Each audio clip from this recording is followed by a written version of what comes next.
ناظرین، جب مسلمانوں پر کفار مکہ کی سختیاں حد سے بڑھ گئیں تو نبی کریم صلی اللہ تعالیٰ علیہ وسلم نے مسلمانوں کو حبشہ کی طرف ہجرت کر جانے کی اجازت دے دی، اور اس وقت حبشہ کا بادشاہ ایک عیسائی تھا جس کا نام نجاشی تھا۔ وہ ایک نیک اور منصف مزاج حکمران تھا، اور اس کے علاوہ قریش کی حبشہ کے ساتھ تجارتی روابط بھی موجود تھے۔ ناظرین، جب مسلمانوں نے پہلی ہجرت کی تو ان میں 11 مرد اور 4 عورتیں شامل تھیں۔ اس مختصر سے قافلے میں حضرت عثمان بن عفان اور آپ کی زوجہ محترمہ سیدہ رقیہ بنت رسول اللہ صلی اللہ علیہ وسلم، حضرت عبد الرحمن بن عوف، حضرت زبیر بن عوام اور حضرت جعفر بن طیار جیسے جلیل القدر صحابہ شامل تھے۔ نبی صلی اللہ علیہ وسلم نے اپنی بیٹی اور داماد کے بارے میں ارشاد فرمایا، لوط و ابراہیم کے بعد یہ پہلا جوڑا ہے جنہوں نے راہ خدا میں ہجرت کی ہے۔ ناظرین، جب یہ قافلہ مکہ سے روانہ ہوا تو اس کی خبر کفار کو ہو گئی، تو انہوں نے تعاقب کے لیے اپنے آدمی بھیجے، مگر کفار کے آدمی جب ساحل پر پہنچے تو مسلمان جہاز میں سوار ہو کر جا چکے تھے۔ اس طرح کافر ناکام لوٹ آئے، اور اس طرح مسلمان حبشہ میں امن سے رہنے لگے۔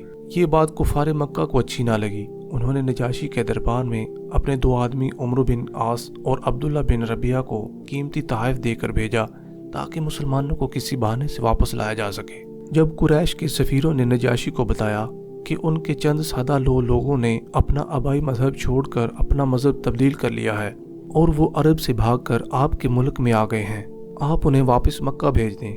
اس پر نجاشی نے مسلمانوں کو دربار میں بلا کر کفار کی شکایت کے بارے میں پوچھا، تو نبی کریم صلی اللہ علیہ وسلم کے چچا زاد بھائی حضرت جعفر طیار نے مسلمانوں کی طرف سے جواب دیا۔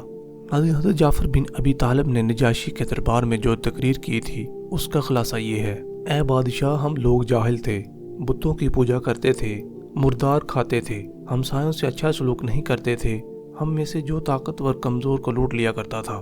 ان حالات میں اللہ تعالیٰ نے ہم میں ایک نبی بھیجا جس کی صداقت، امانت داری اور حسب و نسب سے ہم سب واقف تھے۔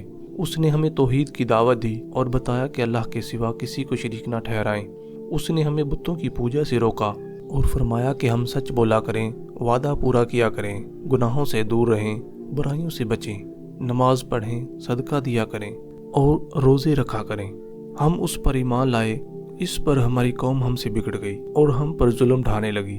ہم مجبور ہو کر آپ کے ملک میں پناہ لینے کے لیے آئے ہیں۔ اس کے بعد نجاشی نے حضرت جعفر بن ابی طالب سے پوچھا، کیا تمہارے پاس اس میں سے کچھ ہے جو محمد صلی اللہ علیہ وسلم اللہ کی طرف سے لائے ہیں؟ تو انہیں قرآن مجید کے بارے میں بتایا گیا، تو اس نے کہا کہ مجھے قرآن سناؤ۔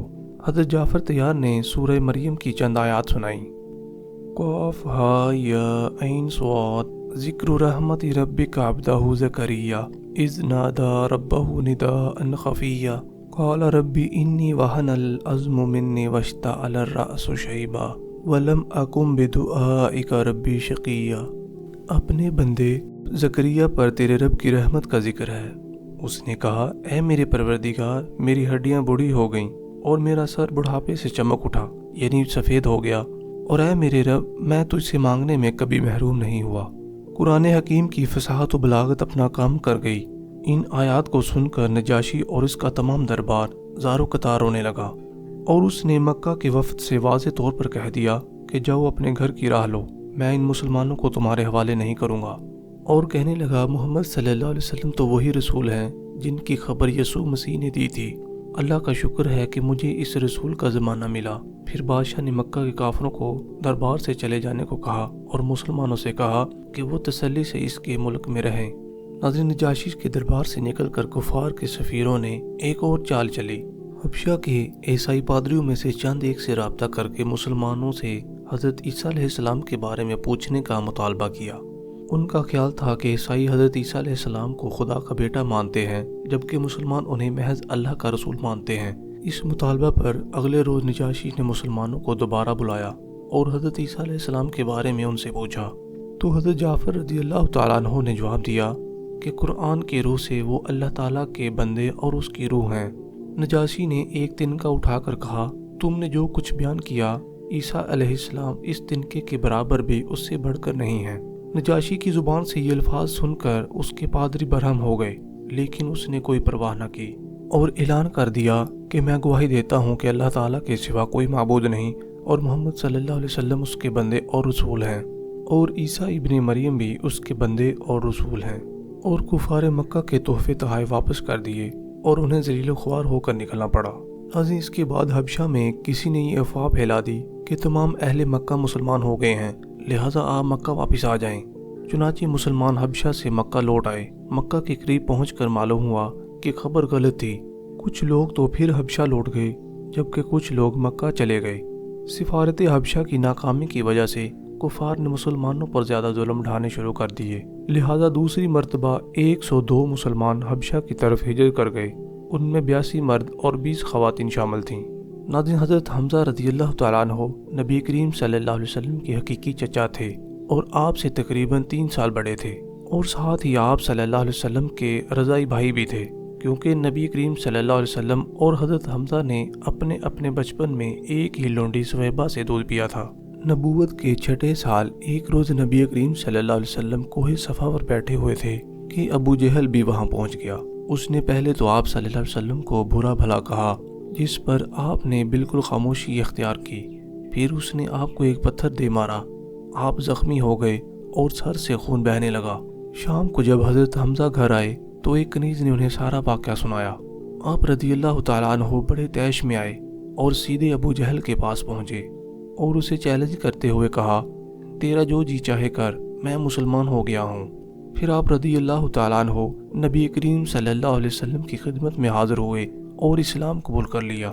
ناظرین، جب نبی کریم صلی اللہ علیہ وسلم نے اعلان نبوت فرمایا تو حضرت عمر رضی اللہ تعالیٰ عنہ تقریباً 27 برس کے تھے۔ وہ اسلام اور مسلمانوں کے سخت دشمن تھے۔ حضرت حمزہ رضی اللہ تعالیٰ عنہ کے اسلام قبول کرنے کے 3 دن بعد وہ اس غرض سے تلوار سونت کر گھر سے نکلے کہ نعوذ باللہ مسلمانوں کے نبی صلی اللہ علیہ وسلم کو ختم کر کے ہی دم لیں گے۔ راستے میں انہیں ان کے ایک رشتہ دار اور دوست نعیم بن عبداللہ ملے۔ ناظرین، یہ بھی بعد میں مسلمان ہو گئے تھے۔ نعیم بن عبداللہ نے پوچھا، عمر کدھر کا ارادہ کیا ہے؟ کہنے لگے، مسلمانوں کے نبی کی خبر لینے جا رہا ہوں۔ نعیم کہنے لگے کہ پہلے اپنے گھر کی تو خبر لو، تمہاری بہن فاطمہ اور تمہارے بہنوئی سعید بن زید مسلمان ہو چکے ہیں۔ یہ سن کر عمر رضی اللہ تعالیٰ عنہ فرط غضب میں آ گئے اور اپنی بہن کے گھر پہنچ گئے۔ دروازہ اندر سے بند تھا اور بہن کے قرآن پڑھنے کی آواز سنائی دے رہی تھی۔ دستک ہونے پر پتہ چلا کہ عمر آئے ہیں۔ وہ بھائی کے غصے کو بھانپ گئیں۔ انہوں نے قرآن کے اوراق چھپا دیے۔ حضرت خباب بن ارت قرآن پڑھانے کے لیے آئے ہوئے تھے تو انہیں بھی حضرت سعید نے گھر میں چھپا دیا۔ دروازہ کھلنے پر عمر رضی اللہ تعالیٰ عنہ اندر آئے تو بہن پر برس پڑے اور انہیں پیٹنا شروع کر دیا۔ حضرت سعید نے مزاحمت کی تو انہیں بھی عزت و خوب کیا۔ حضرت فاطمہ رضی اللہ تعالیٰ عنہ نے زخموں سے خون جاری ہونے پر بڑے پرعزم طریقے سے کہا، عمر جتنا چاہو پیٹ لو، ہم اسلام سے کبھی برگشتہ نہیں ہوں گے۔ کمزور اور لہو لہان بہن کے پرعزم جملے نے ان پر بہت اثر کیا اور مارنے سے ہاتھ روک لیا اور کہنے لگے، مجھے بھی تو دکھاؤ کیا پڑھ رہے تھے۔ تب حضرت عمر رضی اللہ تعالیٰ عنہ کو غسل دلا کر پاک کیا گیا اور پردے سے نکل کر حضرت خباب بن ارت نے انہیں سورہ طٰہٰ کا پہلا رکوع پڑھ کر سنایا۔